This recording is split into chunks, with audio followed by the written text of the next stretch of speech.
読書は推し活。芥川龍之介といえば教科書でもおなじみの大正時代の文豪ですが、実は長編小説を一作も書いていないことはご存知でしょうか。今回紹介する芥川龍之介は、実は漱石の晩年の弟子だったんです。23歳の時に代表作の一つとなる羅生門を発表しました。一躍有名になったかと思いきや、実は羅生門はあまり評価されませんでした。フリーアトリエセイへようこそ、セイです。小説家航路第2回では、短編小説の名手、芥川龍之介を紹介していきます。この企画は、昔の文豪から現代の作家まで、様々な小説家の人生や作品を紹介していこうというものです。前回は夏目漱石を紹介しました。体調不良に悩まされながらも、我が輩は猫であるや心など、多くの傑作を生み出した明治の文豪です。今回紹介する芥川龍之介は、実は漱石の晩年の弟子だったんです。芥川の随筆にはたびたび夏目先生が登場しています。その尊敬っぷりは妻に宛てた遺書にも表れていて、漱石と同じ出版社を希望するがゆえに、自分の作品の出版権について新潮社との契約は破棄し、岩波書店に贈与するとわざわざ書いてありました。25歳年上の自分の才能を認めてくれた師匠を最後まで敬愛していた芥川。彼はどんな人だったのでしょうか。芥川龍之介の人生を追った後、代表作3作品について話し、最後にはおすすめ作品診断チャートを紹介します。チャプターも用意しているので、適宜ご活用ください。小説家たちの人生と作品を知って読書の航海に出ましょう。芥川龍之介の人生、長編小説で挫折。芥川龍之介といえば、羅生門、花、雲の糸、年春など教科書でもおなじみの短編小説で知られる大正時代の文豪ですが、実は長編小説を一作も書いていないことはご存知でしょうか。ポリシーとして絶対書かないとしていたわけではなく、書きたいとは思っていたようで、キャリアの前半で邪宗門という作品で挑戦するも32節まで書いたところで未完成のまま終わっています。短編小説の名手と呼ばれた文豪には意外な弱点があったんですね。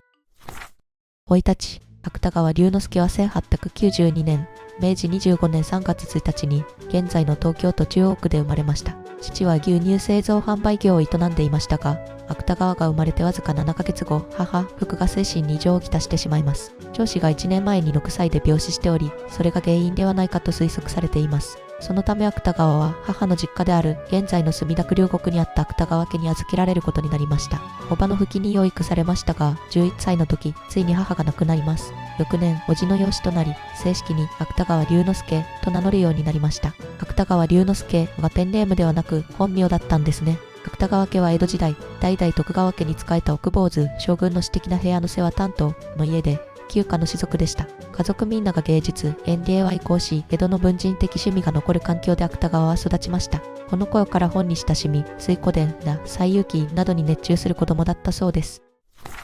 菊池環奈との出会い。18歳になり、中学校卒業の際に成績優等者の賞状を受けた芥川は、無試験で第一高等学校への入学が許可されました。同期には、後に戦前を代表する法哲学者となる井川久、後の常藤久や小説家の久米正夫、文藝春秋社の創設者である菊池環奈がいました。特に今出た3人は、芥川の生涯の親友となりました。その後、21歳で東京帝国大学文化大学英文学会進学。当時、同学科は理事学年数人しか合格者を出さない難関でした。芥川がどれほど優秀な学生だったかがわかりますね。東京帝大在学中の1914年、菊池寛、久米正夫らと共に同人誌、新市長を刊行します。まず、柳川龍之介の筆名で、アナトール・フランスのバルタザール、イエーツの春の心臓の和訳を寄稿。その後、処女小説同年を発表し、本格的な作家活動が始まりました。またプライベートでは、青山女学院英文科卒の吉田弥生という女性と親しくなり、結婚を考えましたが、芥川家の猛反対で断念しました。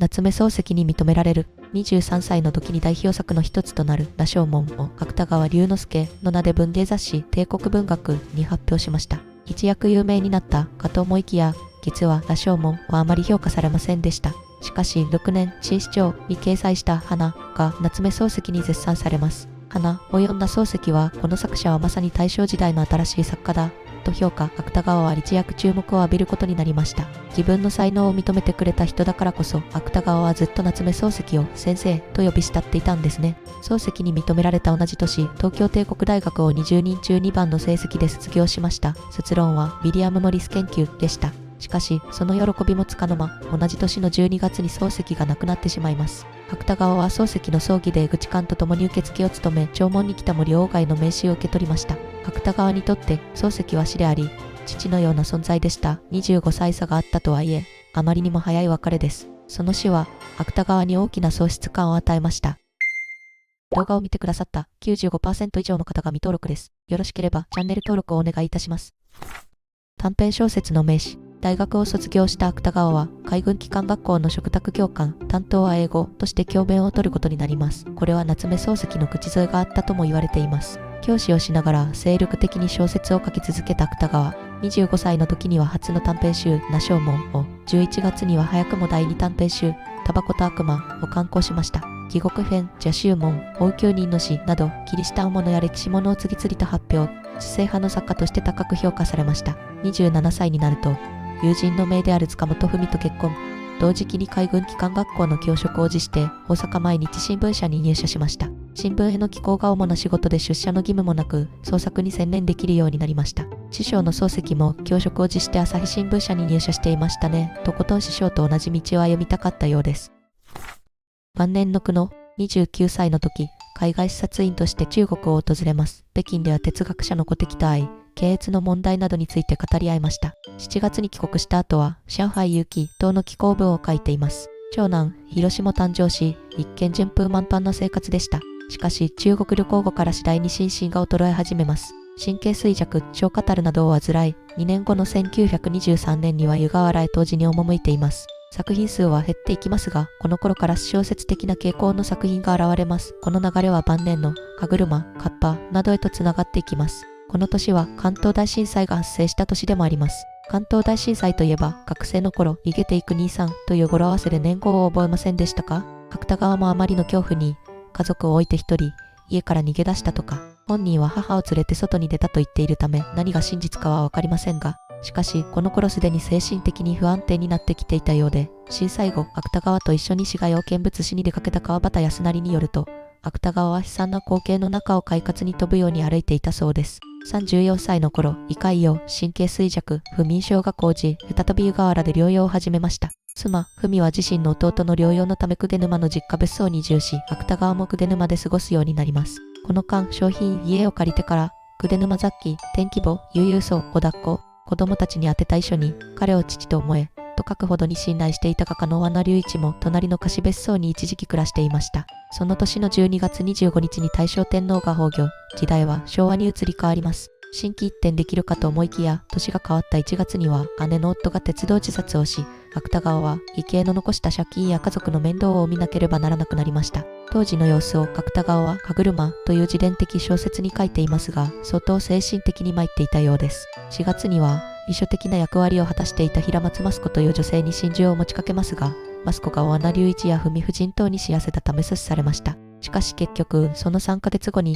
致死量の睡眠薬を自宅で服用して自殺しました。享年35歳でした。芥川が自殺の動機として記した僕の将来に対するただぼんやりした不安との言葉は今日一般的にも有名ですが、自殺直前の芥川の遠征的な心境は、カッパをはじめとする晩年の作品群に明確に表現されています。芥川は亡くなる前に親友である菊池寛に会いに行ったり、前日には近所に住む室再生を訪ねましたが、どちらにも会うことはできませんでした。残された二人はそのことをひどく悔やんだようですが、押し合っていたとして、芥川の決意を止めることはできなかったのではないかと、彼の晩年の作品を読むと考えてしまいます。大正の時代が終わるとともに自分の人生も終わらせた芥川は、どこか夏目漱石が書いた心に登場する明治の時代とともに去っていった先生に重なるような気がして切なくなりますね。後世への影響。芥川の自殺報道の直後には、その死にショックを受けたと思われる若者たちの後追い自殺が相次ぐという痛ましい出来事もありました。一方で、死の8年後の1935年、芥川の親友の菊池寛が芥川の名を冠した新人文学賞、芥川龍之介賞、俗に言う芥川賞を創設しました。芥川賞は直木賞とともに日本で最も有名な文学賞として現在まで続いており、芥川の名前は数多くの新しい才能とともに語り継がれています。芥川龍之介の代表作。芥川龍之介の人生を知ったところで代表作を3作品紹介します。代表作1作目は地獄編です。平安時代を舞台に絵師、義秀の狂気的な芸術への執着を描いた芥川の代表作です。義秀は大殿様から地獄編の屏風絵を描くよう命じられます。ところが彼は自分の目で見たものしか描けないという信念から絵師を鎖で縛ったり、ミミズクをけしかけて襲わせたりして地獄の光景をリアルに再現しようとするんです。腕前は天下一品だけど、プライドが高くて人を見下す最悪な性格の絵師なんですね。物語のクライマックスでは、牛車で燃える貴婦人の姿を描きたいと望んだ義秀。大殿様が用意した牛車を見ると、なんと中には自分の愛娘がいたんです。ひどくな敵ながらも火あぶりにされる娘を見て絵を完成させるという衝撃的な結末を迎えます。芸術の完成のためには家族をも犠牲にする義秀の狂気を通して芸術家の業と美への執着を描いた名作です。宇治周囲物語を原作としながらも芥川独自の芸術観が色濃く反映された作品となっています。今回改めて読み返して気づいたんですが、この物語って実は大殿様がめちゃくちゃ主役な人物として描かれてるんよね。大殿様に長年仕えた人の視点で語られるため、大殿様についてはそれはもう素晴らしい人でと褒めちぎられています。しかし読み進めていくと、読者にはなぜ大殿様が義秀の娘を燃やしたかが見えてくるんです。義秀の娘も性格が悪かったから？いいえ、大殿様の家で働いていた娘は思いやり深く利口で、みんなから好かれていました。では、大殿様が言うように義秀を懲らしめるため？いいえ、それもあったでしょうが、一番の理由は大殿様が娘に振られたからだろうと思われます。ある夜、四天主は人の争う声を聞きます。老石者がいるのではと調べると、そこには服の乱れた義秀の娘と逃げていくもう一人がいました。逃げた人が誰か明かされることはありませんが、実中八九、大殿様なんよね。地獄編は芸術至上主義の物語として語られることが多いけど、実は権力者による理不尽な暴力と異文社会の悲劇を描いた作品でもあると思います。代表作2作目は藪の中 S。平安時代を舞台に藪の中で起きた殺人事件をめぐる証言集の形で書かれた短編です。被害者の武士の死について、木こり、旅の僧侶、警察官、被害者の妻の母など7人が証言しますが、特に当事者3人、盗賊の多条丸、妻の政子、死んだ武士、竹広の霊の証言が完全に食い違います。なんと3人とも自分が竹広を殺したと主張するんです。そして真相は明かされないまま物語は終わってしまいます。この構造により、真相は藪の中という慣用句も生まれました。本尺物語集を原点としながら、複数の視点から同一事件を描く手法で、真実の相対性と人間の主観の危うさを浮き彫りにした傑作です。黒澤明監督の映画、羅生門の原作としても有名ですね。その映画の原作は芥川の小説、羅生門じゃないのと思われた方もいるかもしれません。ですが実は映画のメインストーリーは藪の中なんです。これは黒澤明監督と長年タッグを組んだ脚本家橋本忍さんの復顔の映像、私と黒澤明という本に書かれていたことですが、芥川作品を映画化するにあたって橋本さんはまず藪の中を原作とした死幽という脚本を描いたそうです。しかし映画にするには短すぎました。そこで羅生門を舞台にこんなことがあったと藪の中のストーリーを語る設定にしました。ですから映画は羅生門と藪の中の合体作品なんですね。じゃあなぜタイトルが羅生門になったかというと、映画のタイトルとして格好がつくからだったそうです。この映画はベネツィア国際映画祭で金獅子賞、アカデミー賞で名誉賞を受賞し、それまで国際的にほとんど知られていなかった日本映画の存在を世界に知らしめることになりました。驚くべきことに、ベネツィア国際映画祭では黒澤明監督は自分の作品が出品されたことすら知らず、日本から関係者は誰も出席していませんでした。そのため映画祭主催者はたまたま観光で訪れていたベトナム人男性を見つけ、彼に金獅子像を受け取らせたというなんとも間抜けな逸話も残っています。原作では謎のままだった3人の証言の食い違いについて映画では一つの答えが示されています。藪の中はミステリー小説とは違って謎を解くことが目的ではなく、一つの事実に対して立場が違えば様々な真実があるということを伝えている小説です。しかしどうしてもモヤモヤするという方は映画を見て一つの答えを知るのもおすすめです。代表作3作目はカッパ S。芥川の晩年の代表作で精神病院にいる患者第23号が語る不思議なカッパの国での体験談です。主人公は過去に登山中、偶然カッパを見かけて追いかけたところ、穴に落ちてカッパの国に迷い込んでしまいました。そこで出会ったカッパたちは人間社会と似た暮らしをしながらも、ところどころ異なった価値観を持っていました。お腹の中の赤ちゃんに生まれたいかと聞いて、嫌だと言われたら堕胎したり、リストラされたカッパたちを食肉に加工したりと、一見合理的でありながら冷酷な社会です。物語は精神病院の患者の話という二重構造になっており、現実か幻想かは曖昧です。彼が語るカッパの国は全て妄想だったのでしょうか、それとも彼だけが見ることを許された現実だったのでしょうか。カッパの世界を通して大正時代の日本社会を痛烈に風刺した作品で、この小説を書いた約5ヶ月後に芥川は自死してしまいました。生前に好んでカッパの絵を描いていたこと、また本作の題名から彼の命日7月24日はカッパ期と呼ばれています。本作を読んで感じたのは、晩年の芥川はどこまでも現実主義だったんだなということです。いや、主義というと本人がそうしたくてそうなったように聞こえるかもしれませんが、もう自然にそうなってしまっていた。なりたくないのに頭が勝手に現実的なことを考えてしまう、そんな感じだったのかもしれません。というのも物語の舞台がカッパの国から精神病患者の病室に戻ってきた時、わざわざ彼がカッパから見舞いにもらったという黒入りは存在しないことや、カッパの友人が出版したという本がただの電話帳であることを僕の視点で語らせているんですよね。本当にカッパの国があるかもしれない、そんな空想は僕の現実的な目によって壊されてしまうんです。空想を空想のまま信じられたら、現実を忘れてその世界に没頭できたら、もしかしたら芥川はもう少し生きやすかったのかもしれません。診断チャート。これら3作品が芥川龍之介の代表作として知られていますが、初めて読む方は自分の好みに合わせて選ぶのもおすすめです。というわけで、診断チャートで自分にぴったりの作品を見つけてみましょう。芥川龍之介の診断チャートはこちら。こんな流れで診断していきます。芥川は短編小説を中心とした作家で、作品数がとても多いんです。そのため、診断結果によってはジャンル全体を紹介することもあります。その中から気になった作品を読んでみてくださいね。自分の診断結果だけ知りたい方は、チャプター機能を使って該当箇所へジャンプできるので、ぜひ活用してください。それでは最初の質問です。質問1。読みやすい作品がいい？はいの方におすすめの作品は、児童文学。芥川は大人向けの難しい作品だけじゃなくて、子供に読み聞かせるようなレス・マス調の児童文学も書いてるんです。教科書で読んだことがある作品も多いんじゃないでしょうか。ファンタジー要素がある作品を読みたいという方に特におすすめです。各作品のあらすじは画面に表示しているので、気になる方は動画を一時停止して読んでみてくださいね。いいえの方は質問2へ進んでください。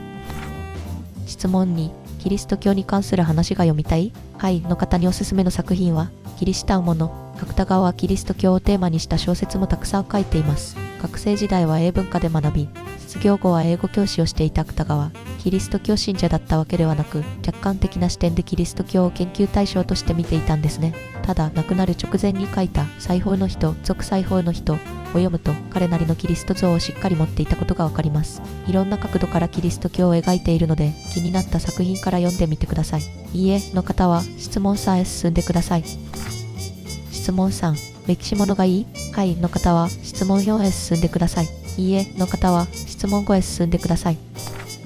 質問4。どの時代の小説が読みたい？平安時代が気になる方におすすめの作品は、歴史系、平安時代。子供の頃から水古伝や西遊記に親しんでいた芥川は、昔から古典がとても好きだったようです。いろんな時代を舞台にした物語を書いていますが、その中でもお一応物と呼ばれる平安時代の作品が一番多く、羅生門や花といった代表作も含まれています。江戸時代が気になる方におすすめの作品は、歴史系、江戸時代。明治時代に生まれた芥川にとって江戸時代は一つ前の時代でした。南宋里見八犬伝の作者滝沢馬琴や俳句で有名な松尾芭蕉など、現代の私たちもよく知っている歴史上の人物を主人公にした作品を書いています。明治時代が気になる方におすすめの作品は、歴史系、明治時代。明治から大正に元号が変わったのは、芥川が20歳の時でした。明治生まれとはいえ、小説を書いていた頃の芥川にとって、明治維新や鹿鳴館の舞踏会などは過去の出来事だったんです。そんな過去を芥川がどう見ていたのか、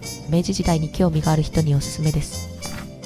質問5。繊細な心理描写が読みたい？はいの方は質問6へ進んでください。いいえの方は質問7へ進んでください。質問6。恋愛心理がいい？はいの方におすすめの作品は、ガキ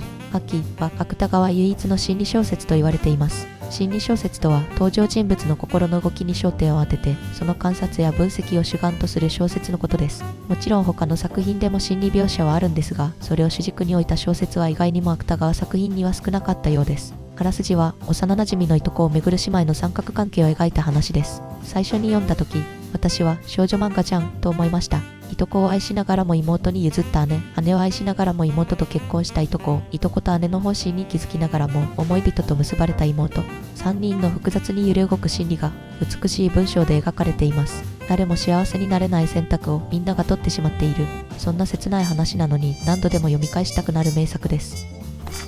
いいえの方におすすめの作品は、自伝的小説。晩年になると芥川は自伝的小説をたくさん書くようになりました。特に堀川康義という人物を主人公にした短編小説群はお吉物と呼ばれ、幼少期の思い出や海軍機関学校での経験などが描かれています。晩年の歯車やあるアホの一生などは精神的に追い詰められていた芥川の心情が苦しいほどに伝わってきます。芥川という人間についてもっと知りたいという方におすすめの作品群です。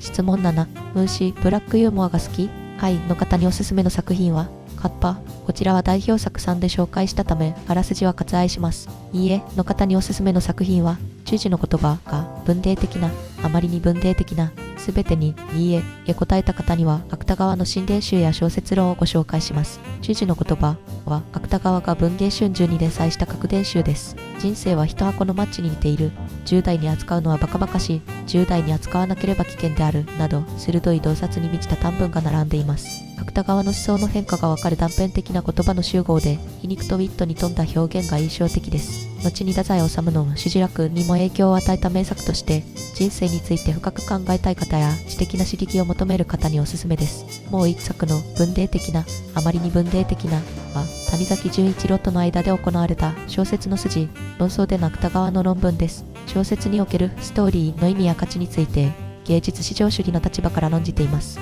ニーチェの人間的な、あまりに人間的なをもじったタイトルで芥川の文学観と当時の分断状況を知ることができます。芥川と谷崎という二大文豪の論争として文学史的に重要な作品で、文学理論に興味がある方や大正時代の文学界の動向を知りたい方におすすめです。